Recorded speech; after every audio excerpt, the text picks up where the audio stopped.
नमस्कार दोस्तों, प्रभु यीशु मसीह के सामर्थी नाम में आप सभी को जय मसीह की। दोस्तों, आज हम बात करेंगे यीशु मसीह के क्रूस पर हुए बलिदान के बारे में। जैसे कि आप सब जानते हैं कि आज गुड फ्राइडे यानी शुभ शुक्रवार है। शुभ इसलिए कि आज के दिन प्रभु यीशु मसीह हम सब के पापों के लिए बलिदान हुए। जैसे यूहन्ना की पुस्तक अध्याय 3 के 16वें वचन में लिखा है, क्योंकि परमेश्वर ने जगत से ऐसा प्रेम रखा कि उसने अपना इकलौता पुत्र दे दिया, ताकि जो कोई उस पर विश्वास करे वह नष्ट ना हो परंतु अनंत जीवन पाए। जी हाँ दोस्तों, यीशु मसीह किसी विशेष जाति या धर्म के लिए नहीं बल्कि संपूर्ण जगत के लिए बलिदान हुए कि जो कोई भी उन पर विश्वास करे वह मोक्ष पाए। तो दोस्तों, मन में सवाल आता है कि यीशु मसीह का बलिदान होना क्यों जरूरी था। मेरे साथ निकालें रोमियो की पुस्तक 6 अध्याय 23वां वचन। क्योंकि पाप की मजदूरी तो मृत्यु है, परंतु परमेश्वर का वरदान हमारे प्रभु मसीह यीशु में अनंत जीवन है।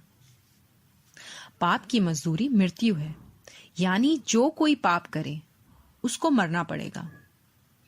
इसलिए क्रूस पर यीशु मसीह ने हमारे लिए पाप की मजदूरी मृत्यु है, यानी जो भी पाप करे उसको मरना होगा।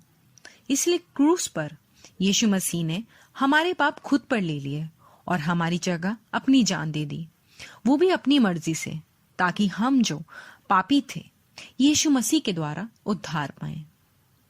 क्योंकि वो जगत से प्रेम रखने वाले परमेश्वर हैं। यूहन्ना की पुस्तक अध्याय 3 के 17वें वचन में हम पढ़ते हैं, परमेश्वर ने अपने पुत्र को जगत में इसलिए नहीं भेजा कि जगत पर दंड की आज्ञा दे, परंतु इसलिए कि जगत उसके द्वारा उद्धार पाए। दोस्तों, हम यीशु मसीह के लहू से खरीदे गए लोग हैं।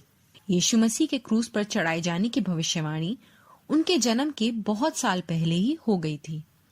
यशायाह नबी की किताब उसका 53वां अध्याय वचन 5 में यूं लिखा है, परंतु वह हमारे ही अपराधों के कारण घायल किया गया, वह हमारे अधर्म के कामों के कारण कुचला गया। हमारी ही शांति के लिए उस पर ताड़ना पड़ी कि उसके कोड़े खाने से हम लोग चंगे हो जाएं। हाँ दोस्तों, बाइबल में यीशु मसीह के सूली पर चढ़ाए जाने की घटना को हम मत्ती, मरकुस, लूका और यूहन्ना चारों ही सुसमाचारों में पढ़ते हैं। प्रभु यीशु मसीह के वो 7 वचन जो उन्होंने क्रूस पर से कहे थे। पहला वचन लूका की पुस्तक 23वां अध्याय 33 से 34 पदों में हम पढ़ते हैं, हे पिता, इन्हें क्षमा कर, क्योंकि ये नहीं जानते कि क्या कर रहे हैं।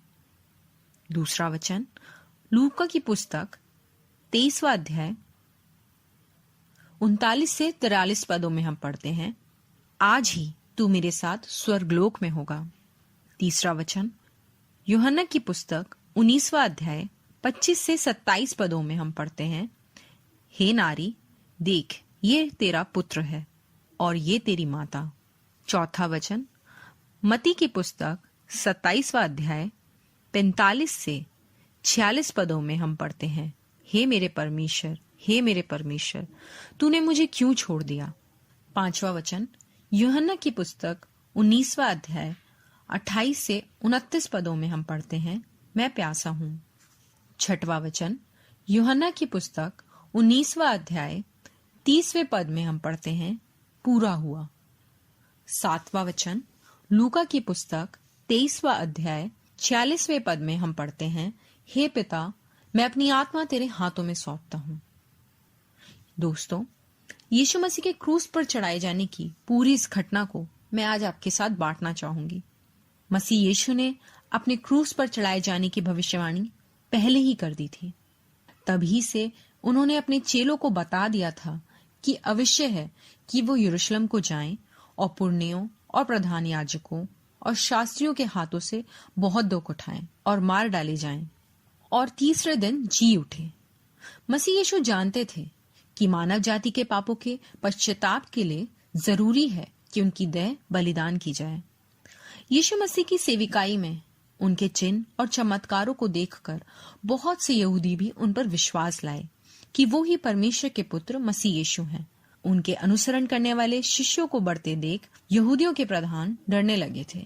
यहूदा स्क्रूति की मदद से, जो कि यीशु मसीह के चेलों में से एक था, रोमन सैनिकों ने आकर धोखे से यीशु को पकड़ लिया ताकि महासभा में उन पर दोष लगा सके कि वह खुद को यहूदियों का राजा कहता है। रोमन व्यवस्था में राजा के विरुद्ध विद्रोह करने वाले को क्रूस पर चढ़ाकर मृत्युदंड दिया जाता था। रोमन साम्राज्य के गवर्नर पिलातुस ने यीशु मसीह में कोई दोष ना पाया था और वह यीशु को दंड देने के लिए अनिच्छुक था। तब भी वह लोगों के लिए वही करना चाहता था जो लोग उससे चाहते थे। पिलातुस ने भीड़ के सामने अपने हाथ धोए, ये दर्शाने के लिए कि मैं इस धर्मी के लहू से निर्दोष हूँ, और उसने यीशु को उन्हें सौंप दिया। यीशु की शारीरिक पीड़ा बहुत कष्टकारी थी। यह कोड़े मारने से प्रारंभ हुई थी, जिसे चमड़ी छिलकर गहरे घाव बन जाते हैं। कई लोग तो ऐसे कोड़े खाते खाते ही मर जाते थे। फिर उन्होंने यीशु के सिर पर कांटों का ताज पहनाया, जिससे उनका पूरा चेहरा लहूलुहान हो गया। उन्होंने उनके चेहरे पर थप्पड़ मारे, मुंह पर थूका, अपने हाथों से उनकी दाढ़ी के बाल उखाड़े। फिर उन्होंने उनके ऊपर क्रूस लाद दिया कि उस पहाड़ी तक लेकर जाए जहां उनको क्रूस पर चढ़ाया जाना था। उस जगह का नाम था गुलगुत्ता, अर्थात खोपड़ी का स्थान। भीड़ शोक करने और यीशु की मृत्यु को देखने इकट्ठी हुई थी। यीशु क्रूस पर चढ़ाए गए और उनके हाथों और पैरों में कीलें ठोकी गईं और उनकी पसली को भाले से बेधा गया। तब उनके साथ 2 डाकू, एक दाहिनी ओर और एक बाईं ओर, क्रूसों पर चढ़ाए गए। एक ने उनका मजाक उड़ाया, जबकि दूसरे ने कहा, हे यीशु, जब तू अपने राज्य में आए तो मेरी सुधि लेना। यीशु ने उस डाकू से कहा, मैं तुझसे सच कहता हूँ कि आज ही तू मेरे साथ स्वर्गलोक में होगा। यीशु ने स्वर्ग की तरफ देखा और कहा, पिता, इन्हें माफ कर, क्योंकि ये नहीं जानते कि क्या करते हैं। अपनी आखिरी सांस लेते हुए यीशु बोले, पिता, मैं अपनी आत्मा तेरे हाथों में देता हूँ, और कहा, पूरा हुआ।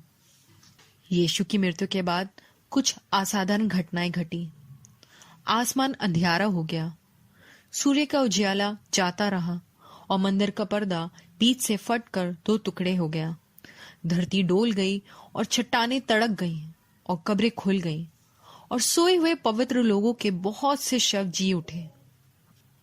यीशु मसीह को क्रूस पर चढ़ाया जाना परमेश्वर पिता की ही योजना में था। मानव जाति के लिए यह बलिदान जरूरी था। यीशु ने पाप रहित जीवन जिया और उसे हमारे लिए बलिदान दे दिया कि हम उद्धार और स्वर्ग में हमेशा का जीवन पाएं।